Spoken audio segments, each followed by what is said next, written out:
lesson plan. When I asked you, why do we do lesson plan? Ang sabi niya sa akin, to ensure effective teaching learning. Okay, that is correct. So basically, that is the purpose of lesson planning, to ensure effective instruction.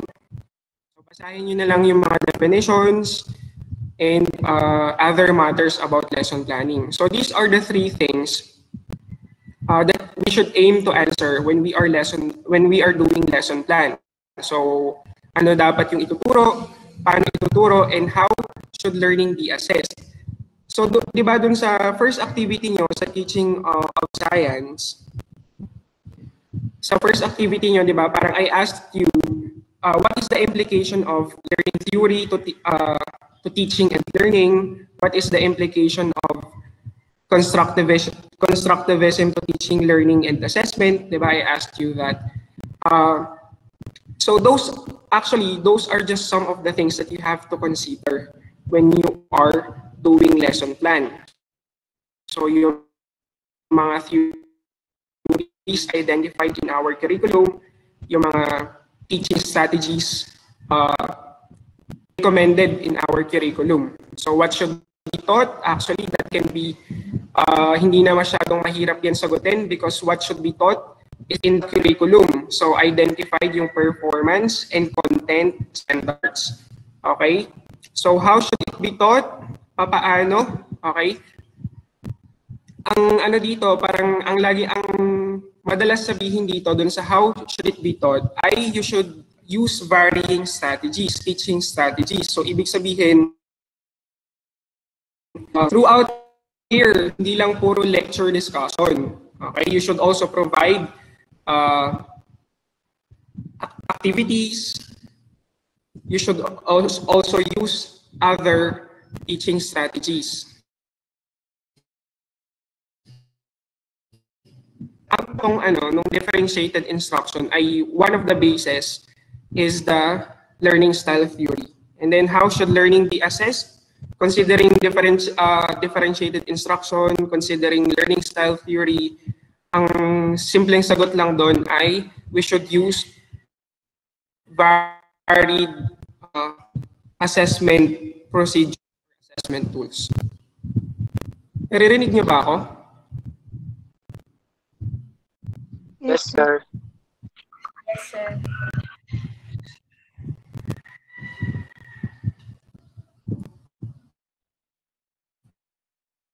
Lampasan ko ng iba para hindi tayo mapahaba masyado.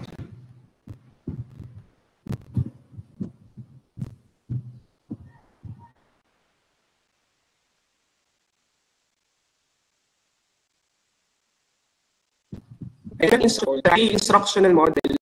Instructional model is a teacher's philosophical orientation to teaching. So it is related to theories of learning including behaviorism, cognitivism, constructivism, social interactionism, and others. And ang pinaka madalas gamitin na instructional model ay yung kay Robert Gagne's events of instruction. Tandaan nyo to. Ito yung most educational institutions, many countries in the world use this instructional model. So for Robert Gagne, so the first event of instruction should be gaining the attention of the students.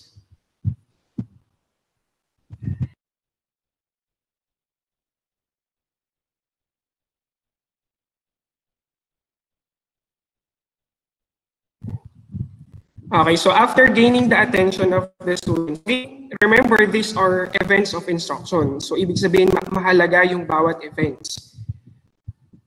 At I believe yung ating mga curriculum makers ay nagbase rin dito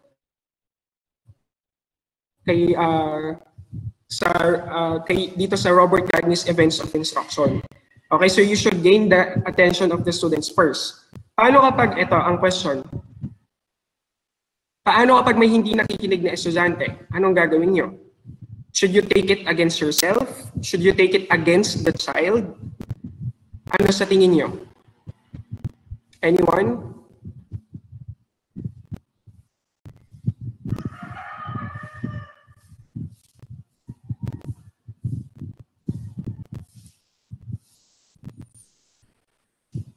Sige, yung nauna na lang dito sa may grid ko. Si Mary Jane, what do you think? Anong gagawin mo kapag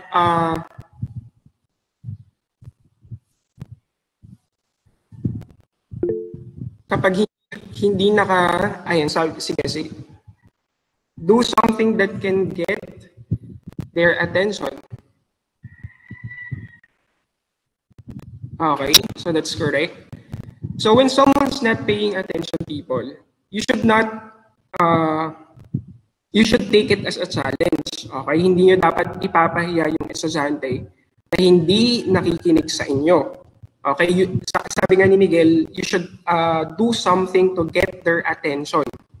Okay, so take it as a challenge. And then after gaining their attention, diba, inform learner of the objectives. And then activating prior learning. So for Robert Gagny, it's important to activate prior learning. It should be the starting point of presenting another new information. And then presenting content, providing guidance, practice, providing feedback, assess performance, and enhance retention and transfer to the job. Okay? Bakit ganun hindi ko ma-enable grid view ko? I can't see everyone. Okay, so anyway.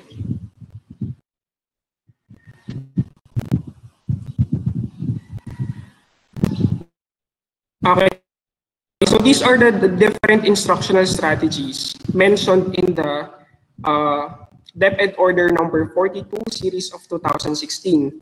So basahin nyo na lang siya, hindi ko na siya i-discuss isa-isa. Okay, so we have direct instruction. As the term may suggest, when we say direct instruction, pre-present natin yung concept, yung information, okay, sa bata, and then indirect instruction, interactive instruction. So as the term may suggest, interactive instruction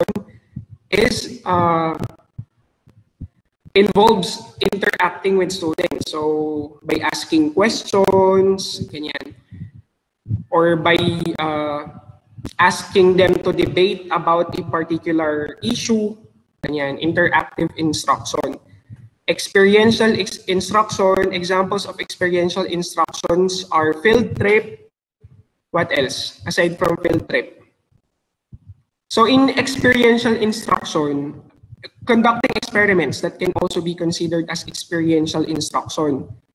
So in experiential instruction, the process, diba, we are process-oriented tayo in experiential. Ayan, exhibit. That's correct. And then independent study. Example of independent study ay yung module, diba? That's independent study. So self-paced yung mga independent study. Actually, kapag modular nga dapat, the teachers are not really expected to discuss anything eh. Kasi everything that most of the things that you need to learn are in the module, okay? Naka-indicate na doon yung objectives. So ibig sabihin, ma-assess nyo yung sarili nyo kung na-meet pa yung objectives o hindi. Ayan, features of the K-12 curriculum, spiral progression. I hope you are all familiar with all of this. Differentiated instruction, contextualization. Okay, sige, explain ko lang ng kaunti yung bawat feature. So first one is spiral progression. So di ba, maraming magulang ngayon sinasabi nila na parang bakit ganon? Ang hirap ng mga module ng mga estudyante. Di ba, nakarinig na ba kayo ng ganong reklamo sa mga parents? O baka kayo yung nagre-reklamo? Baka naman kayo yung nagre-reklamo. Actually, if you are not aware of the features of the K-12 curriculum, parang it's easy to say na bakit ang hirap. Diba, pwede nilang sabihin na I studied chemistry when I was third year college. Diba? Pwede nilang sabihin yun. Bakit itong anak ko, third year pa lang, nag-aaral na ng chemistry? Kasi because of this, a feature of the K-12 curriculum. So, spiral progression. So, concepts are, for example, in science, diba? Chemistry, earth science, physical science, and biological science are introduced as early as grade 3. Diba? And it is again introduced 5, 6, and so on. Okay, with higher level of complexity. So kapag hindi kayo familiar dito, pwede niyong sabihin na bakit hindi angkop level ng estudyante yung pinag-aaralan niya. Siguro naman, yung mga teachers na gumawa nun ay nag-consult naman sa curriculum guide. Okay? Di ba? Identified naman yung content and performance standards sa curriculum. Next is constructivism. Okay? Lagi nyo naririnig yung constructivism. If you are a constructivist, di ba, you see learners as an active participants in the learning process. Hindi mo lang basta sila ini-spoon feed. Okay? So you acknowledge their active role in the teaching and learning process. So ang mga basis ng mga ng theory na ito ay yung mga theories nila Vygotsky, nila Piaget, yung kay Vygotsky, di ba? Are you familiar with Lev Vygotsky's socio-cultural theory? Di ba? Sabi ni Vygotsky ang role daw natin as a teacher, di ba, we are the more, di ba, ang tinatawag tayong more knowledgeable others. So ang goal natin as more knowledgeable other is to help the child na makapunta dun sa zone of proximal development.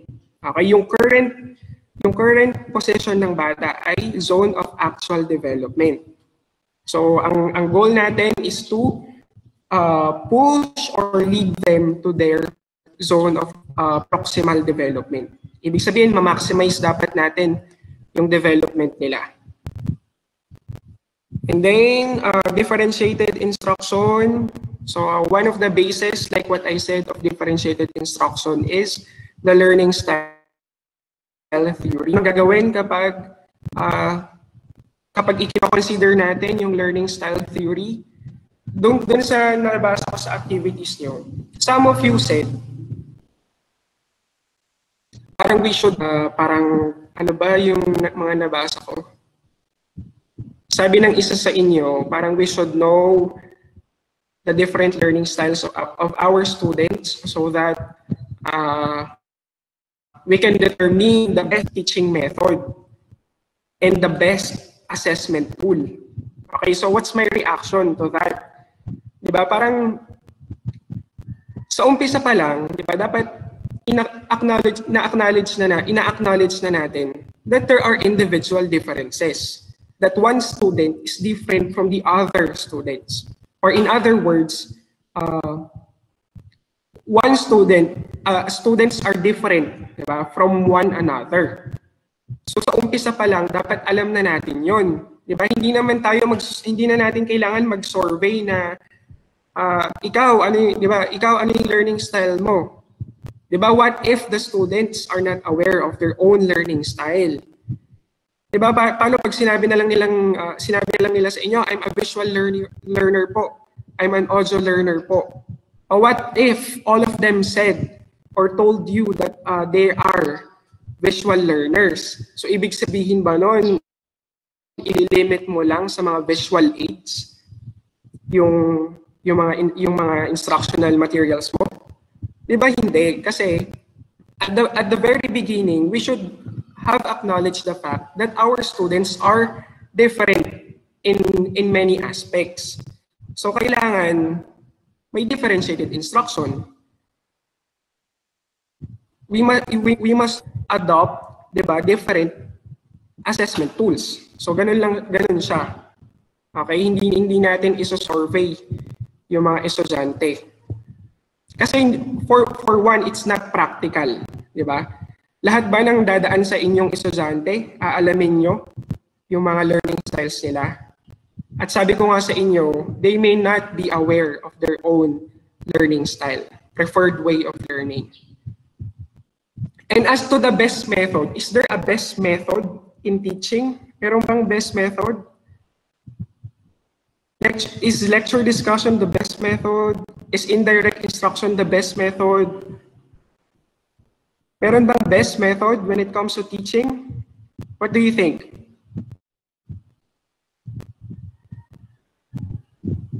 Trisha, what do you think? Sir, sa akin po, feeling ko wala po. Kasi trial and error po sa teaching and learning, sir. Okay, thank you.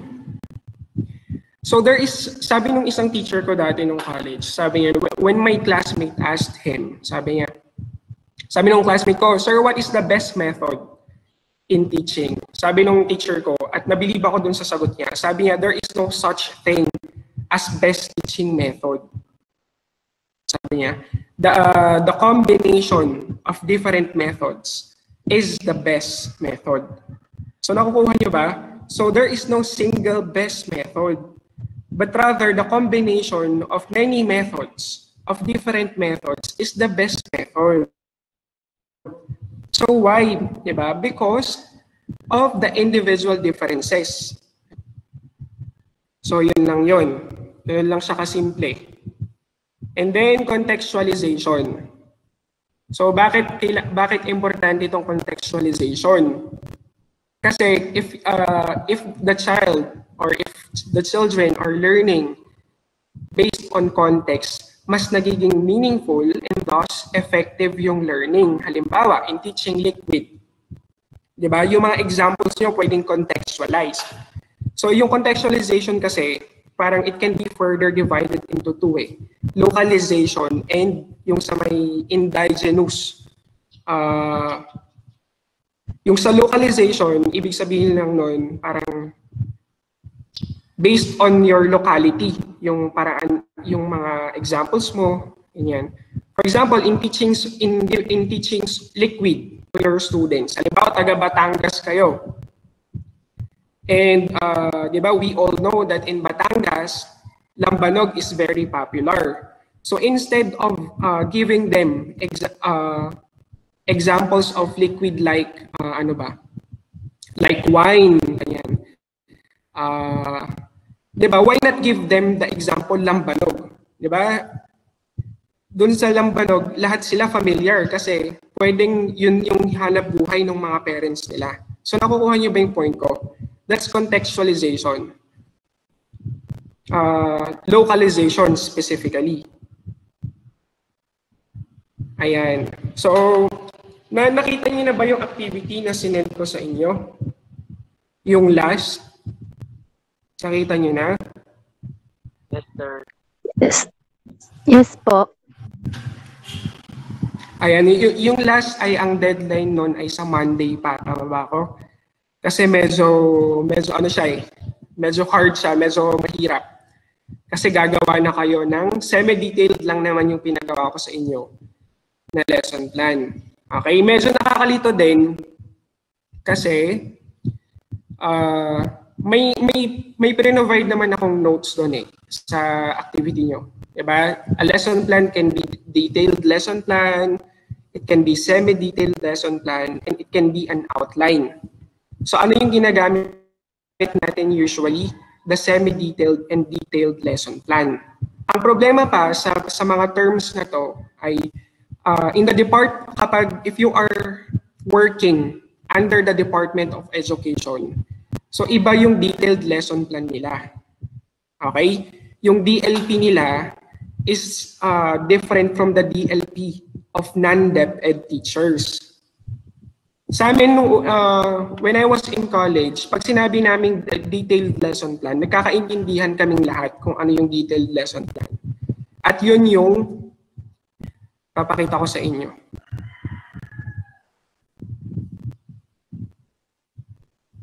Ayan, ito yung detailed lesson plan. So kapag sinabi naming detailed lesson plan nung college kami, ito yung tinutukoy namin. Okay, so meron siyang teachers activities and students activities. So detailed lesson plan siya. Ilalagay mo mula dun sa greeting, dun sa classroom preparation, up to dun sa evaluation. At very detailed talaga siya. Halimbawa, kapag sinabi mong good morning class, so ilalagay mo din yung expected answer ng mga students mo. So good morning sir or good morning ma'am. Okay, ayan. So before we start, please keep away everything which is not related to our class. Pick up all the pieces of trash under your chair if there are any, and then sit properly. So nakita nyo, yung mga dialogues ng teacher at ng students ay nilalagay sa detailed lesson plan. Ayan, so nung sinabi yun ng teacher, ano yung expected action o sasabihin ng estudyante? So the students will do what they were asked to do. Ayan. And then Alessandra, who's absent, none, sir.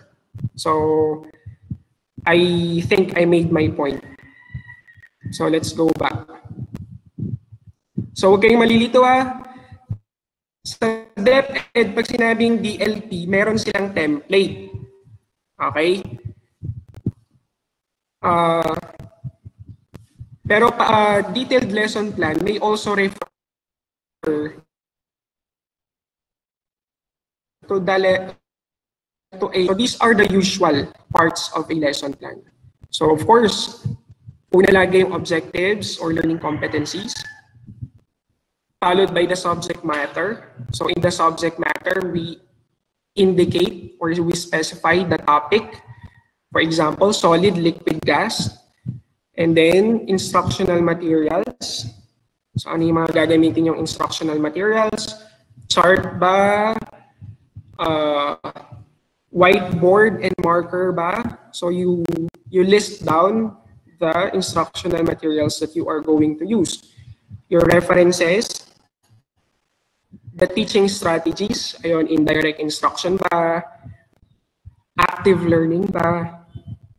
So are you going, pwede mo rin i-indicate dyan na parang integrated yung approach.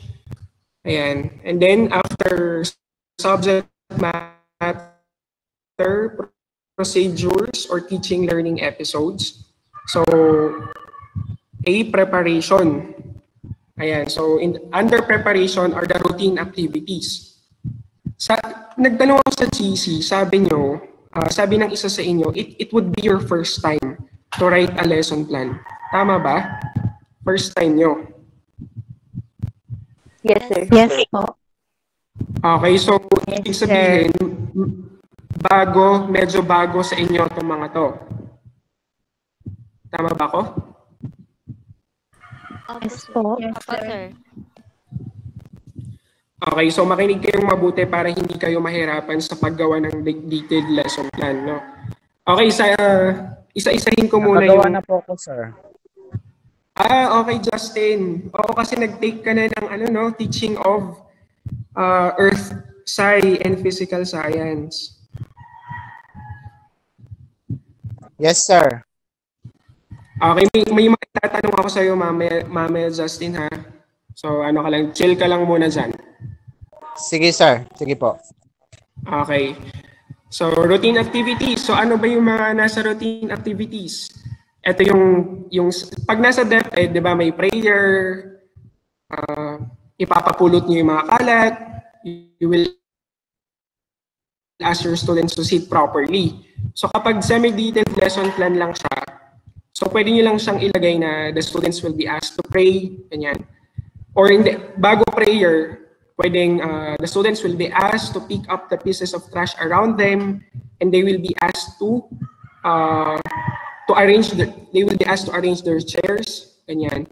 And they will all be asked to stand for a prayer. Yan. So routine activities, ibig sabihin ginagawa nyo araw-araw. That may also include the checking of attendance. So you may develop your own creative way of checking the attendance. So pwedeng by row yung nag-check ng attendance, ibibigay na lang nila sa inyo yung name ng absent. Or pwede rin naman na meron kayong seat plan. para yung bungi, yun yung absent, 'di ba? So ay yung feeling ko yun yung magandang recommendation o gawin yung pagkakaroon ng seat plan. So ibig sabihin kapag may seat plan na yung mga estudyante nyo dapat kung saan sila nakaupo, doon na sila laging uupo. Pero kasi pwede rin yun kontrahin ng mga ano ba? May mga against kasi doon sa doon sa pagkakaroon ng seat plan. Kasi daw parang hindi nabibigyan yung mga bata ng freedom to choose where they want to sit. Okay? So hindi ko alam kung ano yung stand nyo doon. Okay? Pero syempre yung may mga problem sa eyes, dapat yun yung mga nasa harapan. And then review. So kapag semi-detailed lesson plan, ang pwede na siguro yung sabihin niyo na the students will be asked some questions about the previous lesson. Tapos pwede yung i-enumerate yung questions na itatanong niyo. And then motivation. Ito yung mahirap sa ang mahirap din isipan yung motivation. So kapag semi-detailed lesson plan, just describe what you are going to do in this part. Okay? Okay, may question ako sa inyo. Sa tingin niyo ba, sa motivation ba, dapat alam na agad malalaman na agad nung bata kung ano yung pag-aaralan nyo nung araw na yon? Ano sa tingin niyo? Halimbawa, ang lesson nyo ay solid, liquid, and gas. Or sabihin na natin characteristics of matter based on shape. Sa motivation nyo ba, dapat ba parang alam na agad ng bata na ang pag-aaralan nila ay characteristics of matter based on shape? What do you think, Hindi po, people? sir. Magkaka-clue? Okay. Parang magkakaroon lang po ng hint, sir. Magkakaroon yung pagkata ng clue. Okay, thank you, Jovelyn and Aldrin. I want to hear from Mr. Badana. Sabi niya hindi. Bakit hindi?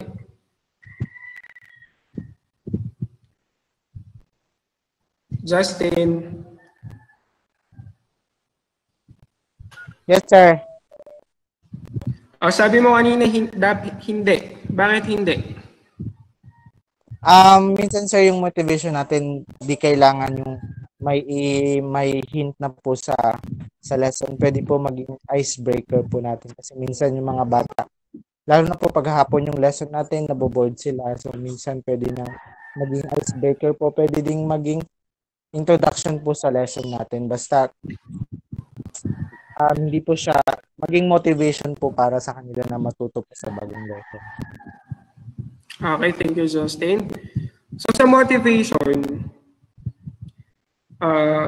tawag dito, hindi pa kasi siya part ng kung mapapansin nyo, hindi siya part ng presentation, yung motivation. So, siguro, pwede na kayo magbigay ng hint, okay? Pwede nang magkaroon ng hint yung bata na ang pag-aaralan nila sa araw na yon ay characteristics of matter based on size. Okay? Pero hindi nyo pa agad sasabihin yung pag-aaralan nyo nung araw na yon, dun sa motivation na part. Okay? And then, presentation. So, dun sa motivation, pwede nyo ring, di ba, after ng motivation, pwede nyo tanungin yung bata. So, what do you think is our lesson for today?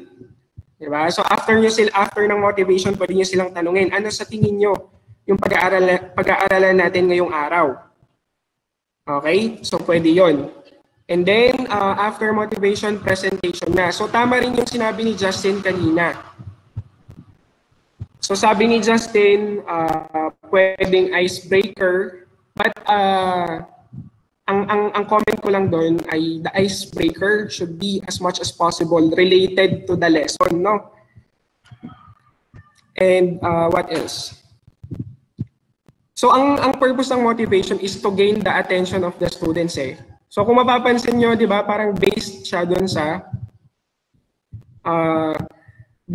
sa alin?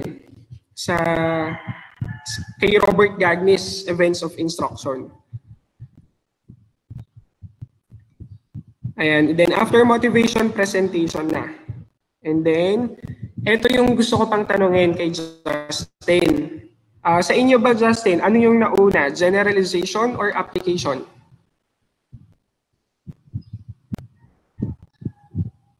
Yung tinuro sa inyo, Justin, ano yung dapat mauna? Generalization or application? Ano sir? Application sir bago po i-generalize yung lesson or i-summarize po.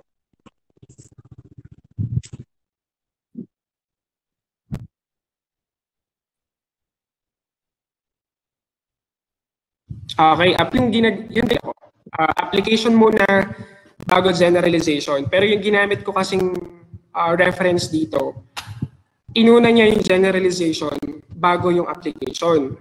Okay, so ang What do you mean po sa application, sir? I-apply yung concepts na natutunan Justin. So halimbawa, yung concept na tinuro mo ay characteristics of matter based on size. So, pwede po sa evaluation, sir. Oo. Pwede pong i-apply nila sa evaluation, sir. Pwede, Justin. Actually, medyo nakakalito yung application and evaluation. And for other teachers, dun sa kung ano, yung application nila is some sort of evaluation din. Okay? So, pwede rin silang magbigay ng quiz dito sa application. Or, ganun din sa evaluation, pwede rin magbigay ng quiz. So, basta ang konsepto lang dito sa application ay kung ano yung natutunan nila ay i-apply nila dun sa activity na yon. So, halimbawa, you taught them the characteristic of matter based on shape, for example. So tinuro niyo sa kanila that solid has no definite shape, that solid has definite shape, that liquid doesn't have definite shape, ganyan. So mag-iisip kayo ngayon ng activity kung paano nila na mai-apply nila yung mga natutunan nilang concepts sa inyo, yung mga present yung concept. So paano nga ba yon? So pwede rin in the form of quiz or in the form of activity. So example, ano ba yung mga example dito? Pwedeng paper and pencil test. But do not limit to paper and pencil test. Okay? Siguro sa application na part, para sa akin na mas okay kapag group activity siya. Ganyan. Tapos doon na lang kayo sa evaluation, mag-paper and pencil test. And then, assignment. Etong assignment, ano to, tawag dito, you should be guided by a certain depth and order, no, in giving assignment. Kasi maraming, maraming gustong tanggalin yung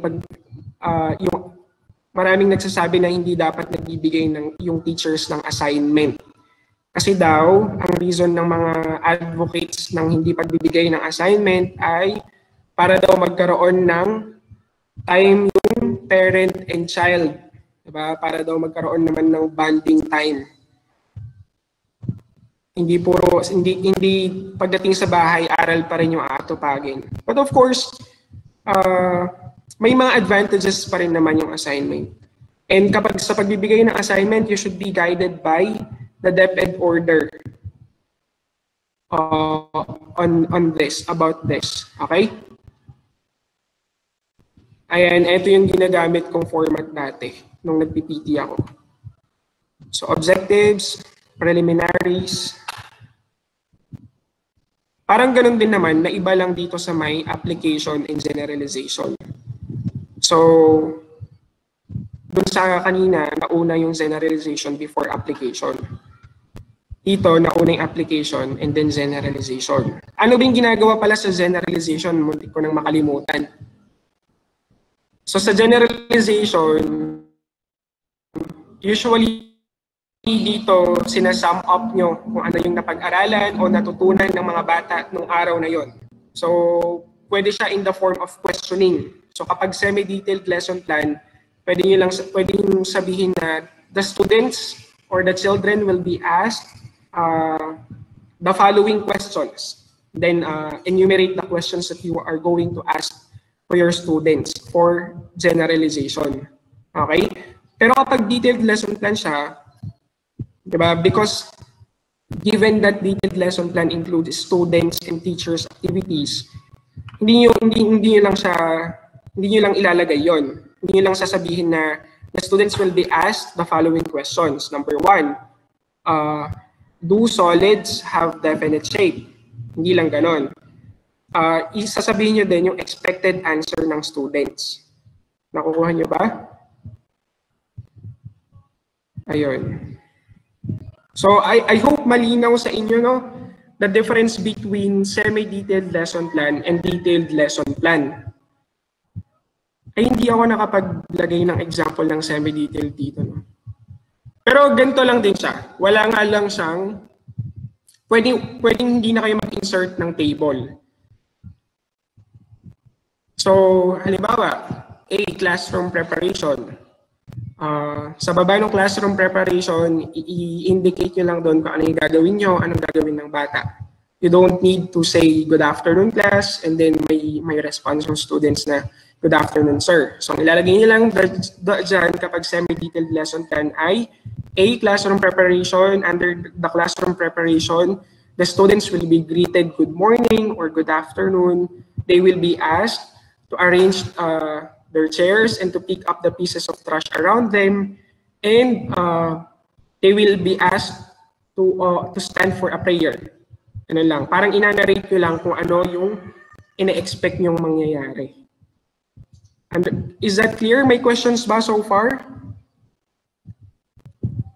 May tanong? Sir, ako po. Okay, Earl, what's your question? Clarification lang, sir. Sa DLP po yung parang narration po. Oo, detailed lesson plan. Sige po, sir. Thank you po. Ay, sorry, Earl, let me clarify it further. Sa semi-detailed lesson plan kasi, parang you're sort of narrating din. Diba the teacher is going to ask the students to pick up the pieces of trash around them. Parang that's narration. Sa detailed lesson plan, detailed lesson plan include teachers' activities and students' activities. Ang sa semi-detailed kasi wala yung students' activities. I hope I answered your question. Okay po, sir. Ayan, yung nasa screen, yung naka-flash na yon ay example of detailed lesson plan. Diba meron siyang 2 columns. Yung semi-detailed lesson plan, wala siyang ganyang 2 column. Pwede ngang walang table. Kasi ilalagay nyo lang naman doon, halimbawa under classroom preparation or under routine activities, ilalagay nyo lang naman doon, the students will be asked, ganun lang, to do this and to do that. Ganun lang siya kasimple. Dito sa detailed lesson plan, remember, ang pinag-uusapan pa lang natin ditong detailed lesson plan ay yung detailed lesson plan na tawag dito? Na hindi DepEd ha? Hindi DepEd na detailed lesson plan to. So, dito sa detailed lesson plan, kung makikita nyo, diba, meron siyang dialogues. Sige, para mas madali nyong tandaan. In semi-detailed lesson plan, there is walang dialogue. There is no dialogue between teachers and students. Sa semi-detailed lesson plan, walang ganon. Okay? But in detailed lesson plan, merong dialogue ng students. May expected answers, expected responses. Is that clear? Clear ba, people? Yes, sir. Tandaan nyo, Yes, sir. gagawa kayo ng lesson plan, ha? Isasubmit nyo on Monday. So if you have questions, you better ask it now. Okay? Kasi hindi madaling gumawa ng lesson plan. 'Di ba? You have to consider a lot of things. Kung nadadalian kayong gumawa ng lesson plan, ang ano lang doon, pwedeng nadalian kayo kasi sanay na kayong gumawa ng lesson plan, or pwedeng nadalian kayo kasi wala kayong kinonsider na mga bagay-bagay. 'Di ba? Halimbawa, 'di ba sa pagtitake ng picture, if you are a photographer, you know that it's not that easy to take pictures. Kapag hindi ka photographer, 'di ba, basta click ka lang ng click. Kapag photographer ka, ang dami mong kino-consider. Yung amount of light, kino-consider mo yung position ng subject, 'di ba? Hindi mo lang ipuput yung subject mo lagi sa gitna. Ipuput mo din siya sa gilid, 'di ba? To make it more creative. The same goes in lesson planning, 'di ba? Kung nahirapan kayo in making lesson plan, probably because you are considering many factors. You are considering different learning and teaching principles, and that is okay. Okay? Kaysa naman nadalian kayo pero wala naman kayong mga kinonsider na teaching learning principles. Example, okay, sige, tingnan nyo to. Kung papansinin nyo dito, diba, what comes first? Calling the name of the student, or eto kasi ano siya under routine activities to. So sabi dito, Alessandra, who's absent? None, sir. Sabi ni Alessandra, none, sir. So detailed lesson plan to. Paano pag nasa presentation na kayo? Pwede nyo bang gawin to? Yung Alessandra, what is matter? Pwede nyo bang gawin yon? Ano sa tingin nyo? Hindi po. Hindi. Bakit, Aldrin, hindi? Kasi may instances po na baka iba yung isagot ng bata pag yung tinanong mo, sir. Or hindi niya alam. Okay. Pwede, di ba? Pwedeng mabigla yung bata doon sa tanong mo. Kasi bakit siya mabibigla? Tinawag mo na siya agad, wala ka pang question. Di ba? Ganun sa ganun daw sa law school eh. Parang tinatawag agad yung magre-recite, wala pang question. May napanood nga akong movie about law school na parang tinawag yung bata sa sobrang kaba niya, napautot siya. Tapos parang iniyakan. Bakit natatawa si Miss Pineda? Oo nga, movie siya, pero and that can be worse, 'di ba? In real life. 'Di ba? Kasi parang Mr. Claustro. Ayan. What is matter? 'Di ba? Ganun agad yung entrada mo dun sa presentation of lesson. Hindi pwede yung ganun. Okay? When asking questions, ask the question first before calling any student, before calling the name of the student. Okay, so dito, actually gawa ko tong lesson plan eh. Di ba sabi, Alessandra, who's absent? Dito kasi routine activity siya. So it is expected of Alessandra to give me the attendance every day. Kasi pwedeng siya yung secretary. Nakukuha nyo ba? So, but in the presentation of lesson, you cannot do this. You should ask the question first before calling the name of the student. Pero hindi ko pa naman kayo pinapagawa ng detailed lesson plan. Hindi pa. Okay, so ibig sabihin, papagawin ko kayo ng detailed lesson plan. Malinaw ba tayo dun sa kanina? Sige, balikan lang natin para mas maging klaro sa inyo. So these are the usual parts of lesson plan, at ang pinapagawa ko sa inyo ay detailed lesson plan. So you don't need to include the teachers and students activities. So ilalagay niyo lang dyan sa objectives or learning competencies. At the end of the lesson, the students are expected to colon, first objective, semicolon, second objective, semicolon, third objective, and your last objective. Okay, and do not capitalize, no? Halimbawa, the students are expected to identify the characteristics of matter based on shape.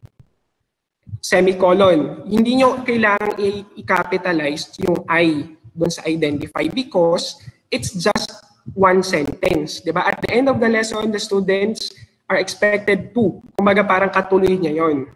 Okay? Pero minor errors lang naman yon. What else?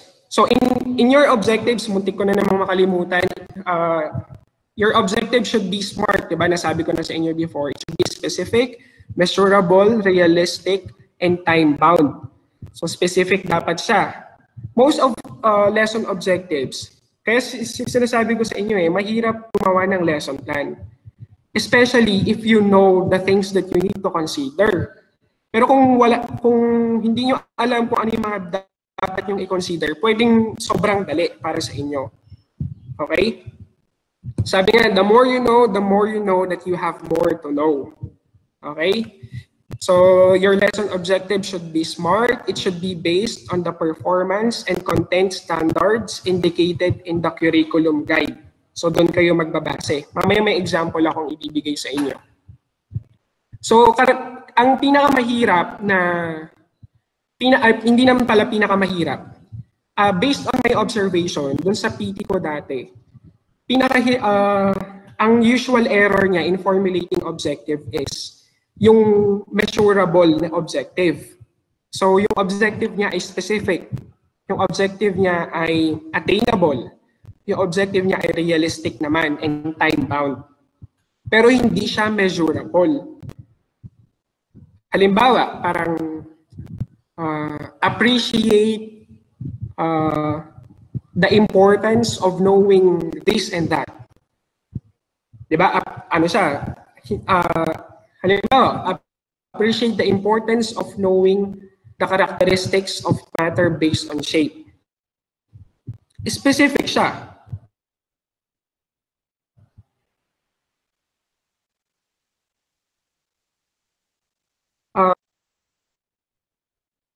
Ang problema lang ay hindi siya measurable.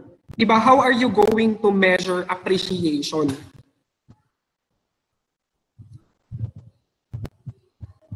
Diba?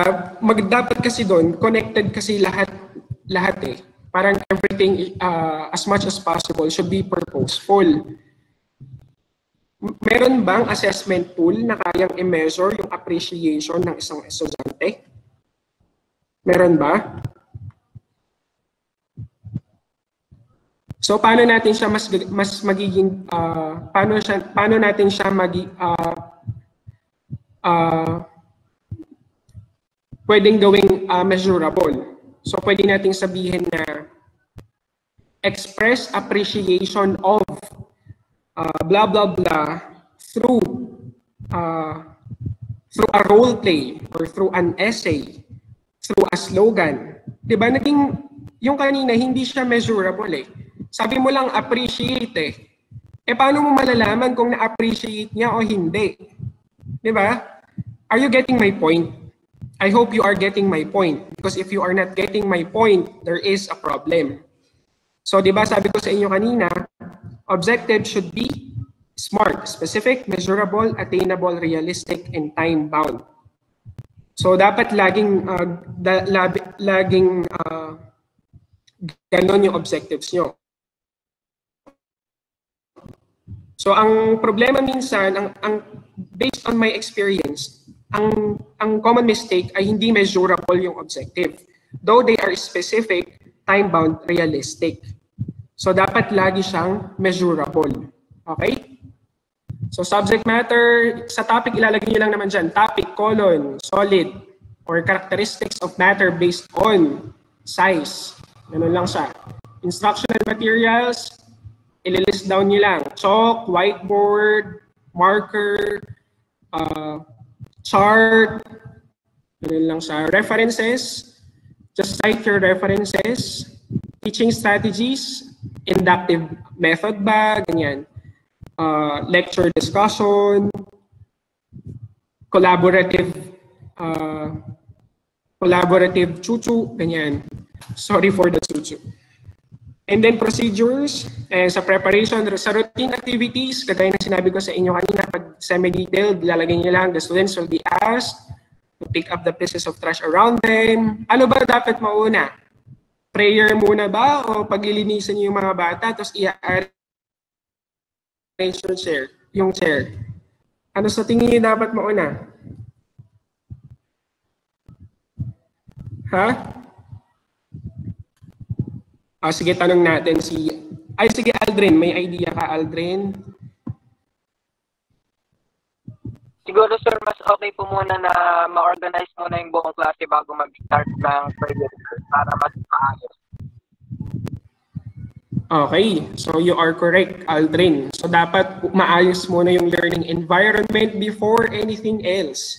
Di ba? Dapat, tawag dito, yung mga distractions, i-minimize nyo na siya. Okay, bago pa mag-start yung klase. So, di ba, the pieces of trash around the students can be distractions eh. Yung mga ginagawa nilang halimbawa, eroplano, papel, di ba? That can be distractions. So, pwede niyo ring sabihin in routine activities, the students will be asked to put away everything which is not related to the class. So, lagi kong sinasabi yun sa mga estudyante ko, okay, put away everything which is not related to our class. So kapag sinabi niyo yun, you have the reason, di ba, na kunin yung mga bagay na hindi naman related sa klase nyo. Halimbawa, di ba, notebook nila sa ibang klase. So, kasi pwedeng distraction yun eh. Science na yung tinuturo nyo, pero math pa rin yung nasa utak nila. Kasi yun yung nasa desk nila na notebook. So, you may also ask your students, like what I said, to put away everything which is not related to your class. So kung hindi naman sila ina-expect na gumamit ng phone inside your class, so ibig sabihin dapat itago nila yung phone, tablet, or other gadgets nila. Nakukuha? Ayan, sa review, so kapag semi-detailed, ang ilalagay nyo lang ay the students will be asked some questions, diba? For a short review, the students will be asked the following questions. Ganyan. So, what is blah, blah, blah? And then sa motivation, i-describe nyo lang, in semi-detailed lesson plan, i-describe nyo lang kung ano yung gagawin nyo. And then presentation. Sa presentation, ilalagay nyo lang dito yung content na ituturo nyo sa presentation. So, definitions, kung solid, liquid, gas yun, pwedeng definitions of solid, liquid, gas. Ganun. And then, application, sige, ang sundin natin na for the sake of uniformity, unahin natin yung application before generalization. Sa application, mag-provide kayo ng activities in which your students can apply what they have learned. So, ang sabi ko sa inyo kanina, siguro mas maganda dito sa application part na group activities. And then, saka na lang kayo gumamit ng paper and pencil test sa evaluation. Pero hindi ko naman sinasabi na bawal magpa-paper and pencil activity sa application part, ha?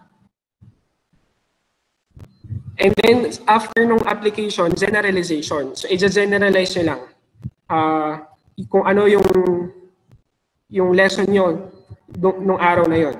Okay? So, you may do so by asking questions or by asking someone to summarize the lesson or by asking your students ano yung natutunan nila.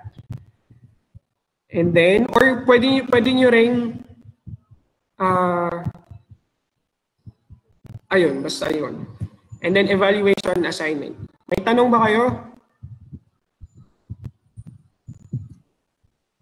May tanong, people? Time na ata.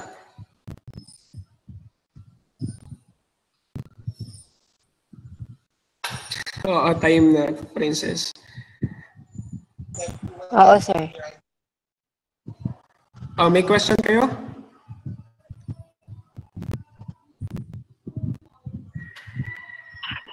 Wala po. Wala po, sir. How about the others? Anyway, may meeting pa naman ulit tayo mamaya. So, ang i-discuss ko mamaya, guys, ay yung DLP sa DepEd. Okay? Detailed lesson plan ng DepEd. Okay, so that's all for now. Thank you for listening. I hope you learned something, no? Did you learn something, people? Yes, sir. Yes, sir. Yes, Okay, good to know. Okay, bye for now. You may now leave.